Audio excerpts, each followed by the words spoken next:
Okay. So Chodesh Tov, Shavua Tov. Thank you for coming back.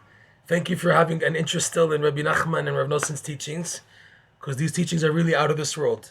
I don't know if anywhere else in the world you will be able to discover such, I don't want to say depth, maybe it's depth, but such out of this world teachings that relate to you on a daily basis, because this is something phenomenal, B'ezrat Hashem.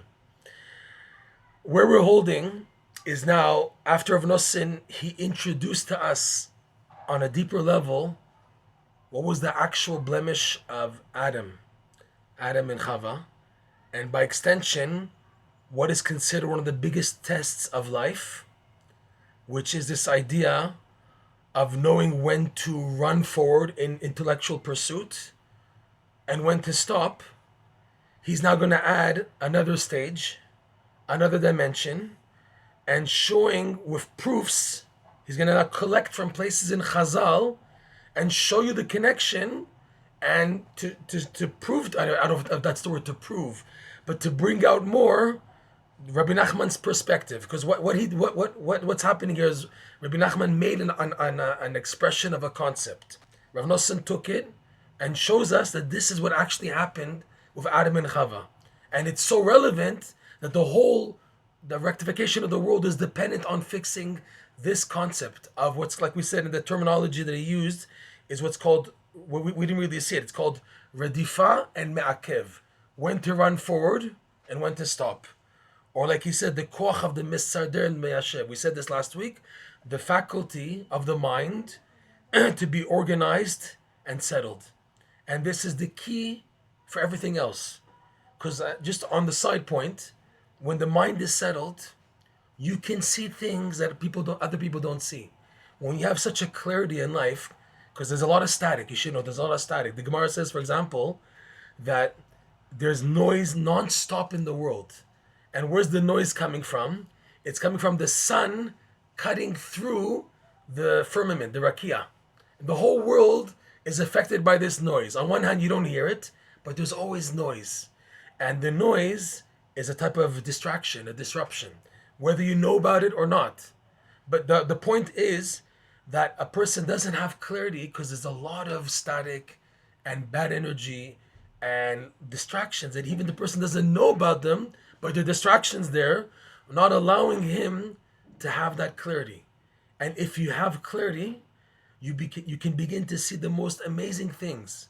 To see, for example, clearly that Hashem is running the world. Why is it that the majority of people in the world, majority of the Jews, and all the more so the Goyim, don't recognize Hashem? They don't see Hashem because they're too distracted. If it's the money, if it's the work, if it's the movies, if it's Hollywood, if it's technology, if it's the news, if it's the street, the buses, the people, people are not settled to the degree to just be calm and then to connect to Hashem from the calmness. Because if a person reaches what's called Yishuv Hadat, a settled mind, he will see clearly that there's only Hashem. And more than this, the level, dependent and commensurate to how strong the level of the clarity is, he'll see much, much better how Hashem is running the world. Unbelievable. So he's saying, just to go back, that this was the main test of Adam Arishon. Not to be impatient, but to be patient, and he lost it. He was supposed to wait and be prepared to be able to eat of the tree of knowledge of good and evil. Hashem wanted him eventually to eat from the tree of knowledge and good and evil on Shabbat. He was supposed to wait Friday, but he couldn't because he wanted just understanding. This is a major, major difficulty of mankind, because the human mind, the way Hashem created humanity, is we want to pursue knowledge. We want to know things. Why are people always interested to know what's the news, what's the latest news? Because people want, at their level, of course, knowledge. That's a human tendency. But Hashem wants to train us in life to know when to back off, know to have a withdrawal, when to stop, and to exercise at that point what's called emuna. And when that happens, you are then capable to perceive much greater things than the regular person. You get to perceive what Hashem wants you to perceive. And that was the test of Adam and Chava, that they couldn't wait. And this balance is probably one of the biggest tests of life. Most people, they see in their life, they had setbacks, they had failures, the chas shalom, if it was the divorce, chas shalom, I'm just saying things that happen in life. And when people look back, they see, I wasn't patient. I have a friend in Toronto who he told me that, when he got married, he wasn't so religious. He got married and he started becoming religious at the same time. And he was very like determined to go to shul for shacharis, mincha, maariv, to go to davening. And there was a time that his wife said, "No, I need you home. Stay home." And he said, "No, I have to go daven. I have to go daven. I have to go daven." And she was insisting, "I need you home." And he admitted that that's how he lost his marriage, because he didn't listen. He said, "No, I need this way. I need this to be like this. I have to go daven." Halacha is, you should know that ideally you have to daven in a minyan. But there are situations in what's called lechatchila, b'diavad, ones, sha'adachak. In halacha, there's scenarios. And if you can't, and if you're stuck, you have to know how to weigh it. To be an expert in halacha, Rabbi Nachman says in lesson 6, Likutey Moharan, to be baki b'halacha, knowing how to maneuver like a gear shift in the car. Uphill, today everything's automatic, so people are lazy, people are spoiled. But those who know how to do gear shift, you have the gear shift for uphill, down and going down, and then straight, and then when it's flat and you can go faster, you have to do, each one has a different gear shift to know how to adjust. And that's an expertise. And that's a test for most people. People say, no, I want the maximum. I want to go at 200 kilometers per hour, 200 miles per hour. Vroom, I want to go ahead. They don't know how to put the brakes on and to accept. It's for everybody. I'm talking even for myself. This is probably the biggest test of life, and it's repeating Adam Harishon's sin. So Rav Nosson, he wants to show us inside, and he's going to add details that you never paid attention to from Chazal, from the sages, he's going to start going into the Gemara, the Midrash, the Zohar, the book of Proverbs. He's going to collect various areas and show you this tapestry of what Rabbi Nachman's saying about the idea of running and knowing when to stop, that was the actual blemish of Adam Harishon. And then, if that's the case, so now what? What do we do today then, if that's the case? How are we expected to fix this? So look what Rav Nosson says here. So this is like the last paragraph of this section 15, where he started this whole thing of Adam Harishon. So he says like this, Rav Nosson. Ki al yedei she'achal me'etz hadat tov v'ra. Because through that, Adam, he ate from the tree of knowledge of good and evil. And what was his intent? Why did he accept the snake's, brain conditioning to eat from the tree? ורצה לידע שורש הטוב והרע קודם שתיקן את הכוח המסדר וכו'. The idea that Hashem gives us the imagery of knowledge of good and bad in being in a tree and in fruit. So there's a tree and fruit, and the tree is the tree of knowledge of good and evil, and eating of the fruit allows the person to internalize good and evil. Now, the idea, Hashem could have set it up in many ways. Why specifically in a tree and fruit? Hashem could have said like touching a stone or something, or just some light coming down to him, or drop of rain, which has in it knowledge of good and evil. Why did Hashem pick as an imagery a tree with fruit? And in that is the secret of the tree of knowledge of good and evil. So the wording here is very precise, Rav Nosson, that Adam Harishon wanted to know the root of good and evil. When you mention the concept of a root, so that's very applicable in a tree with branches and leaves and the fruit. The fruit is the byproduct. It's the result of the tree. By tasting of the tree, you're able to connect to the root of the tree by tasting the fruit.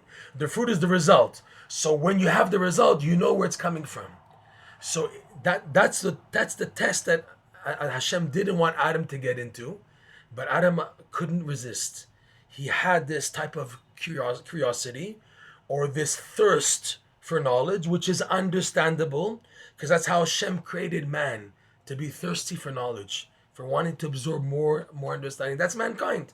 That's technology. That's advancement. Mankind is always looking to understand more, not to stay the same.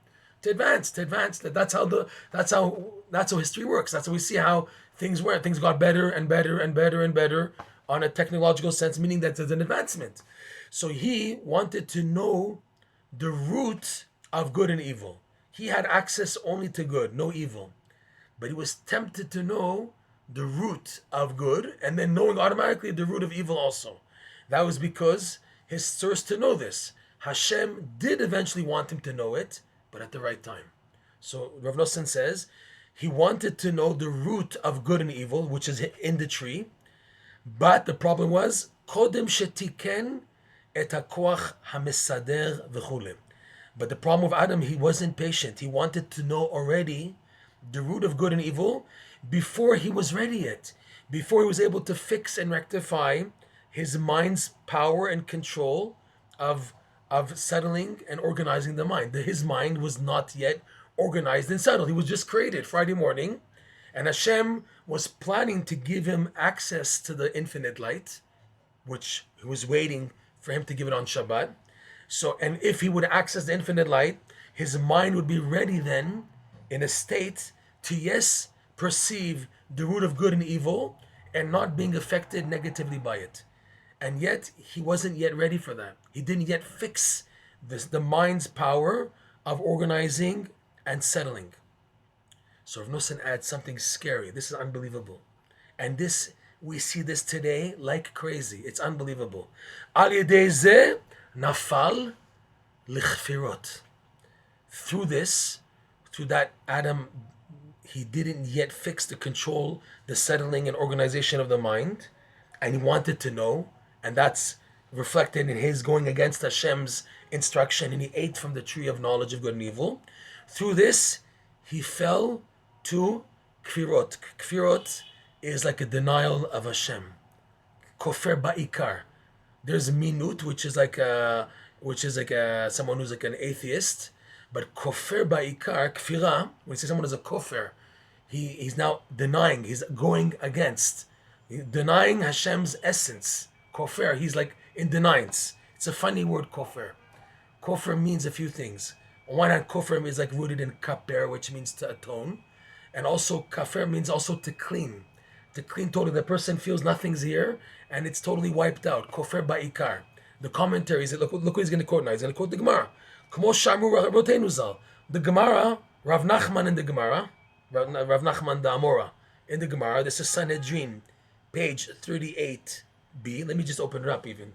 He says, Rav Nachman, that Adam Arishon kafar ba'ikar. By eating of the fruit, he denied the essence. What's the ikar? The commentaries say, the Rambam lists the 13 ikarim, right? There's 13 essentials of Judaism. So, but there's one of them which is the most essential one of the 13, which is that Hashem is in control and there's reward and punishment. So he was kofer bazeh. He went against that. He denied that. Kofer ba'ikar. Another Rav, I think it's Rav Yehuda, he says, let me just open to the page so we can see this clearly inside. Lamed Chet Bet. Lamed Chet Bet. Yeah. Amar Rav Yehuda, Amar Rav. Adam Arishon min haya. Unbelievable. He was a min. A min is like people who are atheists, the denials. Why the word min? Why is the word min used? Mem yud nun. Mem yud nun translates as a unique species. Someone who denies Hashem, he's now a species of his own. He's left mankind. He's no longer normal.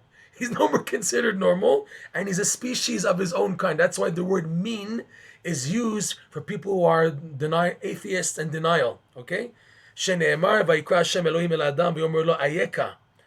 After Adam ate from the tree and he felt he was naked, Hashem called out to Adam and said, "Where are you?" What do you mean? He knows where you are. What do you mean, you? So Ayeka, the Gemara says, An natali becha. Hashem was telling Adam, to where has your heart turned? I mean, he's now denying, so his heart is turning elsewhere. He's not interested in Shabbat and serving Hashem, whatever.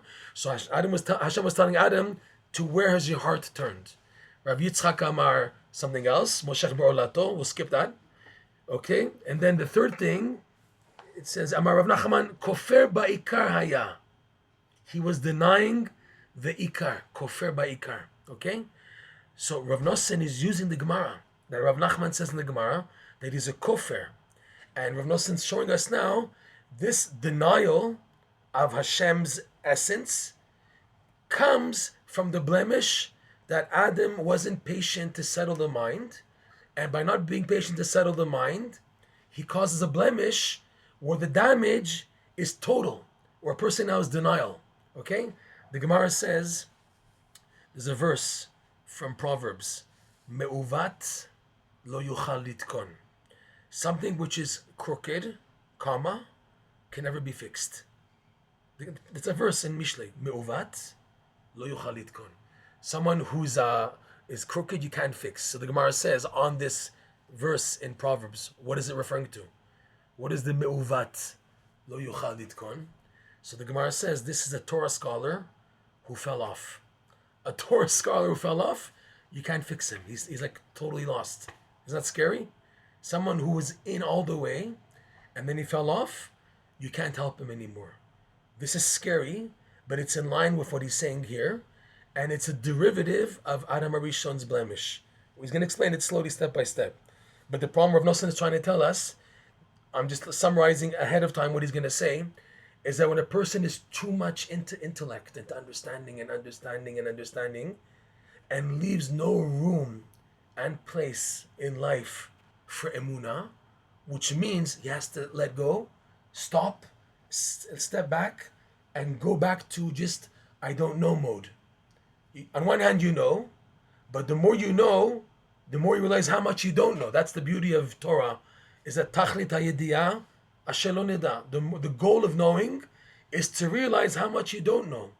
And when that happens, you have no other alternative than to resort to emuna. But a person who's stubborn and wants to understand everything, he'll push that away and just go with intellect. And in doing so, he'll get fried by the intensity of the light. It'll fry him, and he'll fall altogether. Okay, that's where Rav Nosson's getting to. So that's why the Gemara, because we went, how could the Gemara say about Adam HaRishon, who was a tzaddik?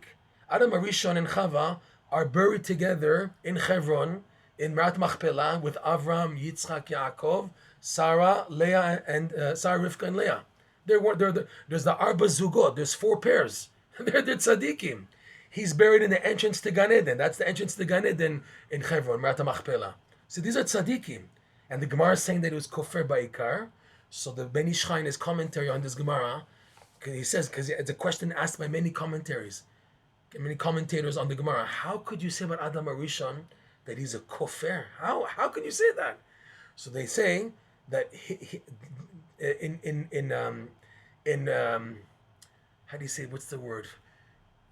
I can't. The more I'm in Eretz Yisrael, I begin to lose my English. I hate it. Commensurate to his high level, Adam HaRishon's high level. So this blemish, which was so fine, but because he was holding at such a high level, it was considered a disastrous blemish. Because he was holding at a high level, Adam HaRishon.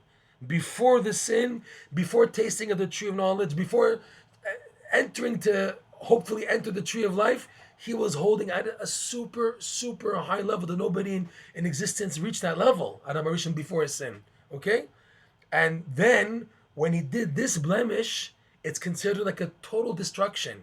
That by someone else, and the standards of somebody else, this is considered a total waste, a total breakdown. That's how serious it was. And the message for us is you got to be careful in life.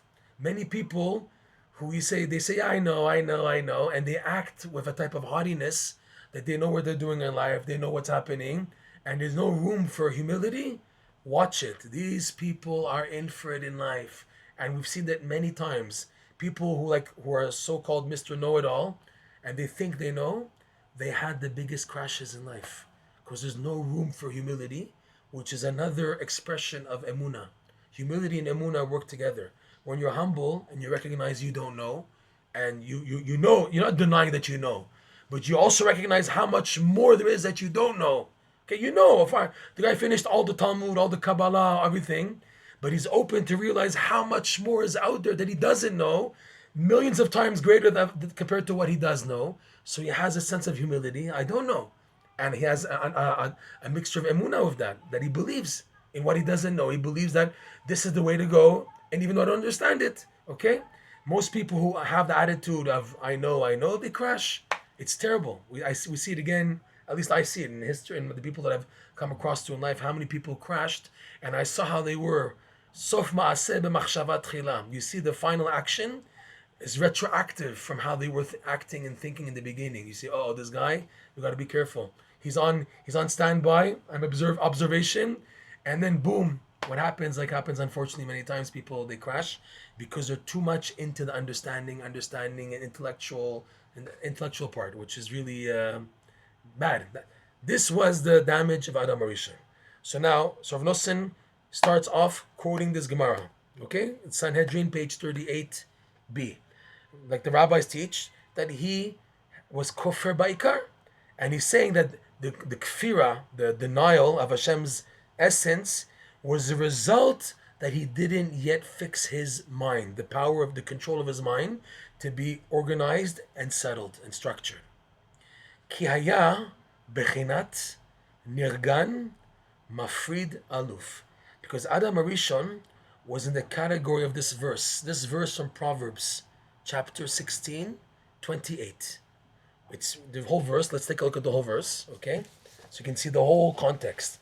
The verse is talking about how damaging are people who complain and make a ruckus of things. People who make a lot of noise and incite hatred, they cause so much damage. Okay, this is Tet Zayin, chapter 16, 28. Here we go, I'm opening Mishlei. Ish tapuchot yeshalach madon. A person who's of tapuchot, who's always like not settled, not happy, always wants to mix up things, he will cause strife.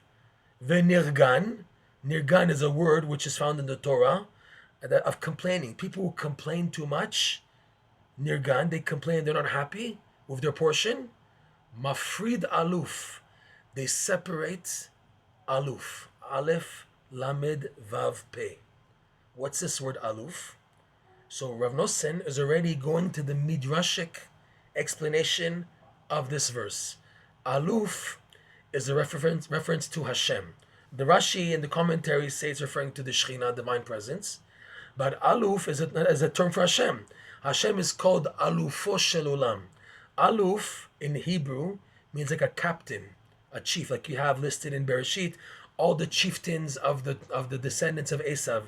Aluf Kenaz, Aluf Eliphaz, you have there in one of the parshas, and lists all the descendants of Esav. They're all called Alufim, which are chieftains, chiefs, leaders. But the main chief, the one who's called Aluf really, is Hashem. Okay? Hashem is called, the Midrash that Rav Nosson is going to go into, Hashem is called Alufo Shel Olam, the leader, the guide, the maker of the world. Alufo. In the word Alufo, you have Aleph, the first letter. Aleph, Lamed, Pe. You have a Vav there also, but the root of the word is Aleph, Lamed, Pe. Aleph, which means the first letter. He's the chieftain. Hashem is Alufo Shel Olam. Hashem is the chief of the entire world. Okay? So, but also, Rav Nosson is going to quote the Zohar. The letters Aleph backwards are Pele. Pe, Lamed, Aleph. Pe, Lamed, Aleph is another term of the Keter. The Keter, which we spoke about before, which is that wall between the universe and Hashem's infinite light. Okay, it's called Pele, which translates as wondrous, something which is beyond grasp. Why is it called that? Because the Pele, the Keter, is the gateway to Hashem's infinite light, which is intangible. It's infinite. It's above our level. Okay? So, again, the verse reads, Ish tapuchot yeshalach madon v'nirgan. Someone who complains, what does he cause? He separates himself from aluf. Even Rashi quotes this midrash. What does the midrash say? Let's take a look at the midrash. Let's look back in the text here. So Rav Nosson said like this, that Adam Rishon's blemish, that he felt to denial of Hashem's existence. Kofer ba'ikar. Kumo shamur b'otein was like the rabbis taught in the Gemara. So now Rav Nosson is building up now this picture. Adam was in the category of nirgan, the complainer, the one who's unhappy with his portion, mafrid aluf. So immediately Rav Nosson quotes the midrash, shehifrid alufo shel olam, that he separated himself, the world, from the master, the chief, the creator of the world, the leader of the world, Bereshit Rabbah. Now there's a little bit of a problem, Because the Midrash there is talking about the damage caused by the snake and not Adam HaRishon. It says the snake, by making Adam and Chava feeling unaccomplished, feeling, empty, by saying to them what the famous Gemara that we know, Rashi brings it down, that the snake, he said Lashon Hara about Hashem. He told Chava, and then Adam also got this from Chava, you know why Hashem doesn't want you to eat from the tree? Because he himself ate from the tree, and from that he was able to create worlds. He doesn't want you to eat from the tree, so you shouldn't create worlds also, right? And he was able to convince him, because like it says, the verse says, it says about Chava that she was so convinced, because it was so pleasing to be creators of worlds, to be like Hashem. She had a good intent technically, but it was about the breaks. You were told not to eat from the tree. And she said, well, but I have a good intent. It's like many people, they sin, and they say, yeah, but this is Hashem's will. Yeah, people like that. I know people, they're at a level, they say, they justify doing an Avera. I have to go in and collect holy sparks from there, and that's why it's permitted. Who was like that, by the way, just to let you know in history? There was a guy named Jacob Frank, who lived about 100 years after Shabtai Tzvi, and he claimed to be a reincarnation of the Shabtai Tzvi. And he, who learned Kabbalah, Jacob Frank, he developed a whole following where they believed the only way to extract a holiness, holy sparks which is trapped in the evil, is that you have to purposely go into the domain of evil, lechatchila.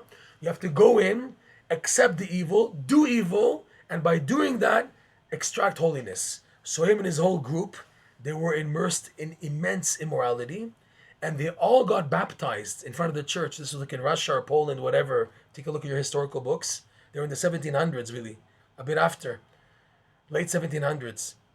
So that hashkafa is dangerous. Rabbi Nachman spoke against that. He said that they go after their way of thinking, they can make major errors. Okay? We have halacha, we have Torah. You're not allowed to do transgressions. That people fall to transgressions against their will, we can understand that. We have pity on them, and they want to get out. They don't want to be like that. They fall that way, and they don't want to stay there. But when a person justifies, no, it's okay that I daven lechatchila, I daven shacharis at 2 in the afternoon, it's okay that I do, Hashem will accept me as I am. When they start justifying it, that's already danger zone, okay? So going back to Chava, she thought, wow, to be creators of the world, to be like God, she had good intents, but she transgressed. Hashem said, don't eat. You're not supposed to pass this wall, this line. Yeah, but I have good intentions. I want to be like you, Hashem. I just want to connect. And then it's damaging. Because again, this is the test. You can twist things any way you want, but don't pass the line. There's a line. There's halacha, Torah law. Hashem's first law was not to eat from the tree. Don't pass the line. You want to think and all types of nice ideas and floating, and amazing ideas and a lot of light. Great, fine and dandy, beautiful, chazak baruch, bravo. But don't pass the line. That was the test, and she couldn't, because that normally what happens. A person gets carried away with their ideas, like what was the blemish here. It's inevitable that they will transgress. That's what happened, and because you don't put the brakes of stop the intellect, stop dreaming, stop fantasizing, using the imagination and the intellect to picture, it's like this, so therefore I have to transgress. I want to go off a little because there's an amazing story related directly to this. That Rabbi Nachman was told by one of his followers. Rabbi Nachman had a follower, Reb Dov. This Reb Dov told Dov Chayalis, I think his name was. He told Rabbi Nachman the following story. It's a true story. That there was a big rabbi, a big Rosh Yeshiva, who took for his daughter a son-in-law who was an immense Torah scholar, learning day and night, so dedicated, so honest and everything. He took him as a son-in-law. And this son-in-law was so much developing in his Torah and his dedication that he began to have an encountering with a Magid. A Magid is like the Beit Yosef. Rav Yosef Kara had an angel who came to teach him Torah. That's why it's called the Magid. There's a sefer called the Magid, and it was written by the Beit Yosef in conjunction with this angel. Okay, so this son-in-law also had an encounter with an angel, a spiritual force, But this angel wasn't from the sign of holiness. He was a demon. But he was teaching him Torah. He was learning with the son-in-law. Nobody knew about it. And then this demon, this negative, bad angel, he told the son-in-law, you should know that you and your wife have been chosen to be the people to bring Mashiach to the world. But it requires for you to go deep into the domain of evil to extract the holy spark, the holy soul of Mashiach. Which means the only way for this soul of Mashiach to come is if you're together with your wife when she's impure, when she's nida. And he was so convinced after having this Maggid come to him and teach him Torah, and he's learning Torah, all the areas of the Torah, okay? And he was so convinced that this must be the reality that he went to tell his wife. He finally revealed to her that he has this Maggid coming to him for a long time already, and now she's and that the angel, the Maggid told him that we're now the ones chosen to bring Mashiach. The way to do it is that I'm with you together when you're impure.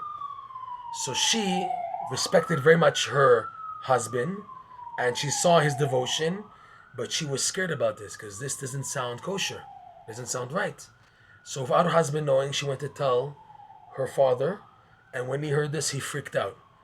The father called the son-in-law, and he asked him about the Maggid, and he said, listen, I want you to know that there are Maggidim, angels that come from the side of holiness, and then those who come from the side of impurity. How to know is he has the whole alphabet on his forehead. The Maggid has the whole alphabet on his forehead.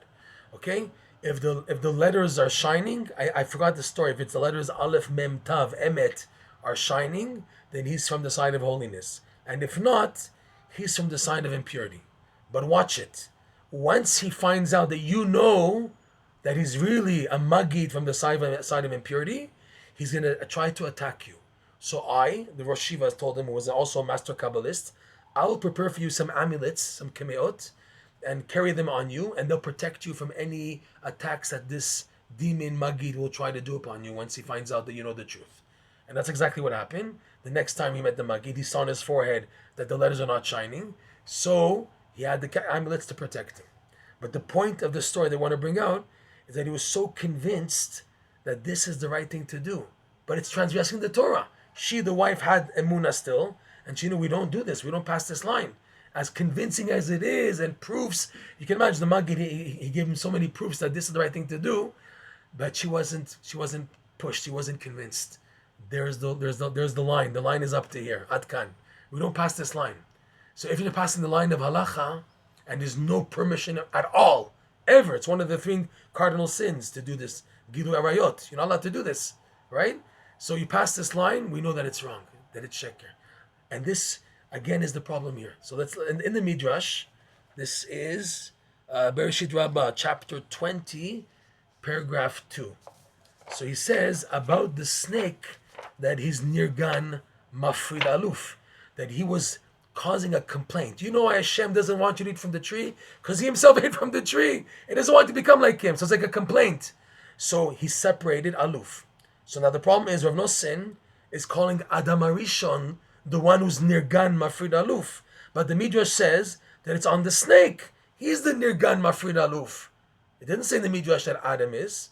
So obviously, if Adam accepts to do this, that shows, if you're accepting to do something which you know is wrong, but you're doing it, it's because you're using a justification. What was the justification? The pressure from Chava and the pressure from the snake. And then, okay, so I guess there might be room that it's all right to do this. So by him accepting the logic of the snake, which already convinced Chava to eat from the tree, because I'll be like Hashem, creators of the world, and will be more one with Hashem. So you're accepting that argument means, even though you're not saying it, you're complaining. You're not happy with what Hashem put you in your situation, in your restrictions, and from there to serve Hashem. Why do you want to jump to be like Hashem to create worlds? Why? What's wrong? What's wrong with as you are? Why aren't you happy as the way Hashem made you? No, I need to be a creator of the worlds like him. Wait a second, but why? Because that's the idea of the pursuit of the intellectual absorption. I want to reach that level of closeness and understanding. That's a blemish. If now you're told, you have instructions to stay behind, back off, and you don't accept it, so you crash. So Rav Nosson is showing nirgan mafrid aluf. Nirgan applying also Adam causes hafrada. Mafrid means a separation from the creator of the world.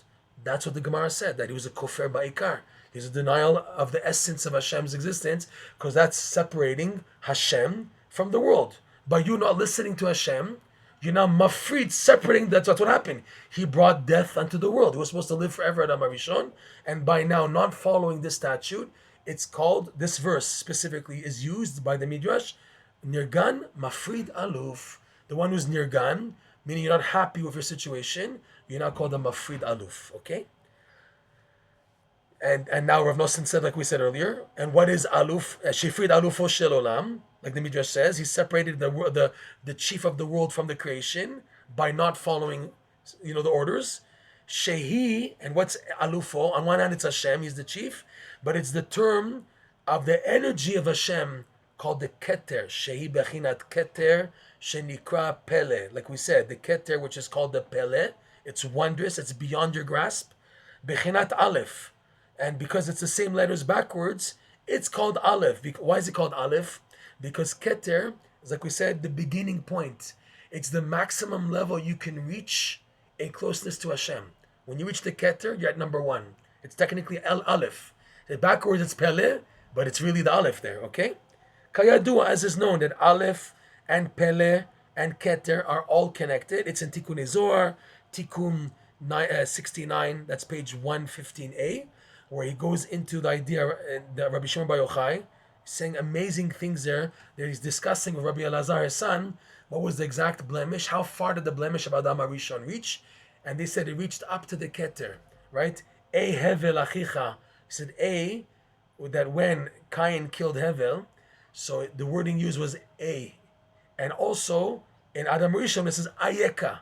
So there's an aleph yud in ayeka, and there's an aleph yud in A, hevel achicha. So the Zohar goes in, the Tikkun Zohar, Rabbi Shimon goes into the aleph and the yud, how the aleph is referring to the keter. Aleph is called amon mufla. There's a term called amon mufla, the wondrous craftsman. Amon is a craftsman. Mufla, pele, wondrous, pele. The wondrous craftsman is the keter, because the keter was used to initiate the creation of the world. And the Zohar talks about that, and the Kabbalah and the Chaim, that the keter was the initiation of the world. Fine. So, aleph, keter, pele, it's all connected in Tikkun number 69 in Tikkun Zohar. So now Rav Nosson begins to explain all these proofs. They're all connected.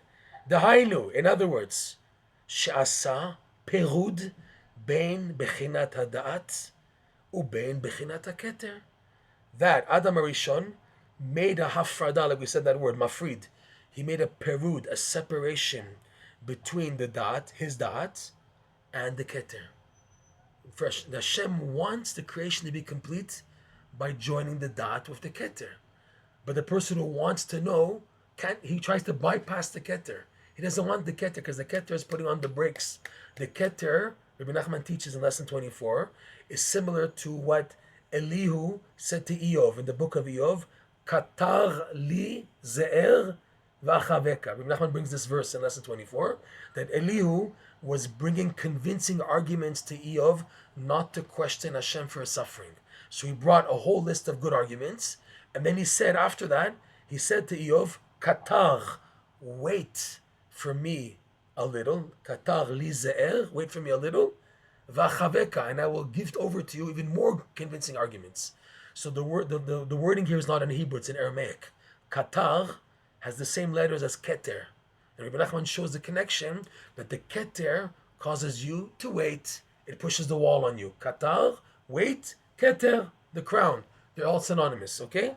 So the keter, the person who wants to understand, he doesn't want to accept the walls of the keter, and he tries to bypass it. And when he tries to bypass it, he gets burnt. He gets burnt out and becomes a total kofar. He falls off totally. You need to join, right? That's what this is the secret of nirgan, is mafrid aluf. The person who's nirgan, he's not satisfied. He's always complaining, like he's not happy with his situation. He wants more and more. He doesn't know when to put on the brakes. So he's a nirgan. He's not interested in emuna attitude. He wants only understanding. Mafrid, he separates aluf, he separates the keter from him. And that's not what's supposed to happen. Take a look. שעשה פירוד בין בחינת הדעת ובין בחינת הכתר, שהפריד הרדיפה מהמעכב. He separated the running of the intellect from the wall, the waiting, the me'akev, the delay caused by the keter. And the redifa and the me'akev combo is the only way to come to true perception in life. If you don't know how to combine redifa and me'akev, the running and then the waiting, you'll never get anywhere. You won't get to true perception in life. You won't get to what you're meant to get to in life, your true purpose, your true level. It doesn't happen. Okay? And that was the blemish of Adam Arishon. By eating of the tree, he blemished the me'akev. He didn't want to wait. Hashem said, wait, you'll get to eating of the tree of knowledge of good and evil. You get to know the source, but you have to build first the koach of the settling of the mind, which is through patience, through waiting, not through running, okay? שעשה פירוד בין בחינת הדעת ובין בחינת הכתר, שהפריד הרדיפה מהמעכב. ועל זה, Rav Noson's words are scary. ועל זה, נפל לגמרי, ונשבר ונתבטל הדעת, והשגה לגמרי. It's like he went all the way down. And through this, Adam Rishon fell totally. ונשבר ונתבטל הדעת, and the perception, the perception of the contemplation of the mind, the intellect, became broken and nullified totally. Hadat vasaga, the da'at and the perception got totally broken from where he's supposed to get to. Ad now reached a point that what? Because of what happened to Adam Arishon, look what he says. Ad she'i efshar lehavin shum hasaga shlema bivchinat mateh velo mateh hanizkar le'el, to the point where, because of what happened to Adam, we are stuck now, that it's impossible to understand any complete perception of godliness, even in the format what's called in the Zohar, matei vela matei, which means reaching and not reaching, which is the idea of running and going back. That's the only way to perceive, the already find ma'akev, running and then stopping, but even that, which is the key, is not possible anymore. And he says, except for who? Sorry, ki'im mima'at dima'at tzaddikim hagdolim shezachu lezakech atzman mizuamat hanachash legamre. Unbelievable. The exception to this are the few of the few outstanding tzaddikim who merited to so much clean themselves, purify themselves, refine themselves from the pollution of the snake totally. In other words, they so worked on purifying themselves, they reached a level where, like before Adam sinned from the taint, the pollution of the snake, that they're now completely clean from that. Those few of the few tzaddikim, they're the only ones who can still reach a complete perception, even in the format of mateh vela mateh, which is the only way. It's reserved only for the exclusive tzaddikim. We'll go on, because now how about me? Shehem metaknin chet Adam Arishon. It's these tzaddikim who are able to rectify the blemish of the first man, Adam Arishon. And he explains now why. How did they get to that level? Because this is the greatness of the tzaddikim. These outstanding tzaddikim who've made it. Ki zochin la'asot mitzvot besimcha be'emuna levad kanizkar le'el. Because these tzaddikim merit to be able to do the mitzvot out of joy from just complete emuna, no intellectual pursuit. See, this is the trick. We spoke about this in the last class.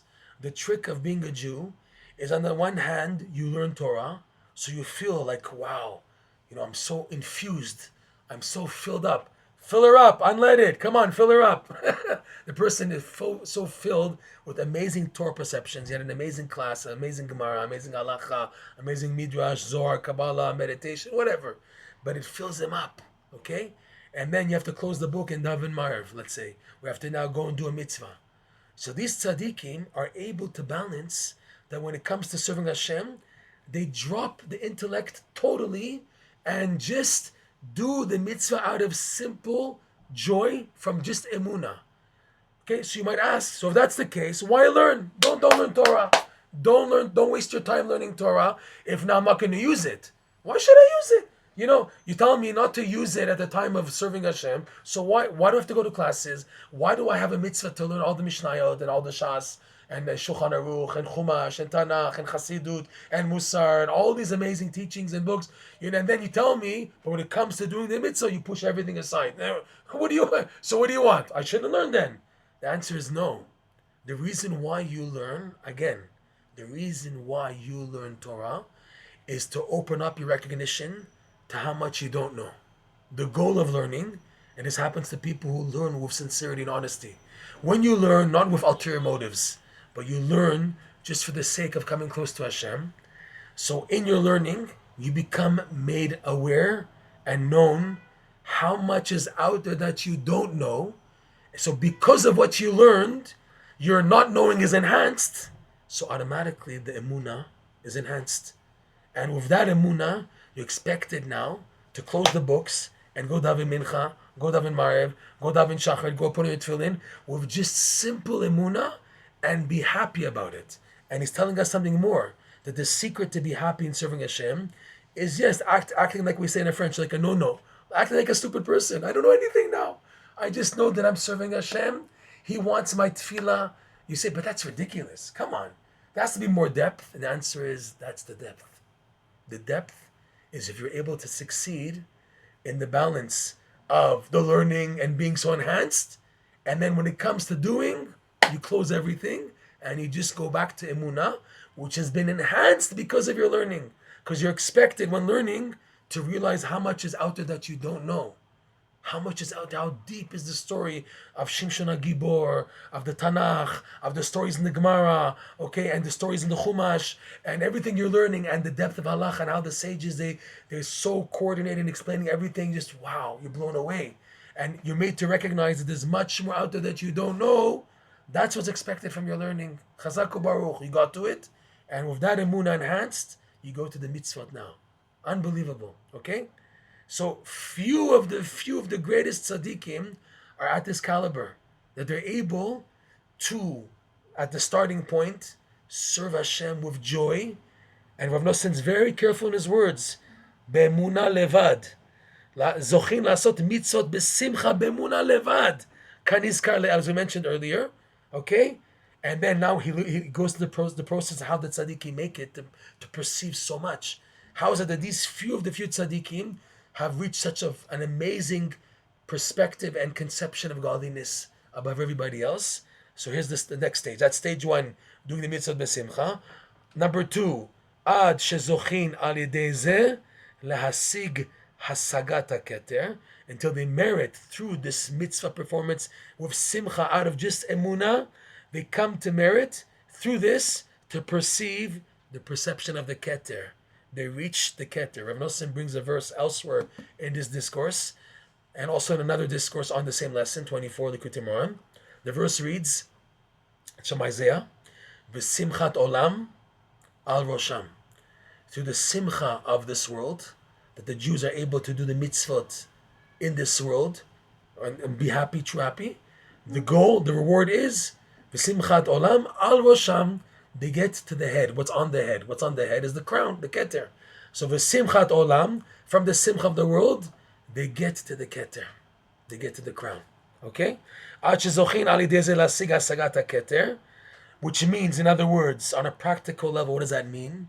L'taken bechinat hamesader v'hameashev v'hanizkar le'el. These tzaddikim merit, because of their simcha emuna attitude, that yes, they can have the mind settled and organized by the keter. They can take the breaks, the stop of the keter, and take it positively, besimcha, be'emuna, allowing the keter to settle the mind of the person. And now once the mind is settled, which is what Adam Rishon did not do, once the mind is settled and organized, like mentioned above, through this, the next stage, Rabbi Nachman says in lesson 24, are made the 9 vessels due to the bounce of the keter, the patience needed by the keter to wait, and the mind being settled. 9 vessels which are above your grasp. Even the vessels themselves are above your grasp. But they're formed from this combination of redifa and me'akev, the running and then being pushed back. These create the 9 vessels mentioned above. That now, once these 9 vessels are created, daika masigin or ha'en sof bivchinat matei vela matei v'chuli kanizkar le'el. That specifically through these 9 vessels created from the bash backwards, a person perceives through these 9 vessels the infinite light, but in a format of touching and not touching, reaching and not reaching, in and out. Even the biggest tzaddikim, their perception is still in and out, but only they come to this because of their simcha performance of the mitzvahs out of emuna. So if no sin's going to say coming up, so how about us? Okay, bravo again, tzaddikim, ashrechem, fortunate are you guys. How about us, dinky people? So if no sin's going to say elsewhere, so because of that, you need to attach yourself to tzaddikim.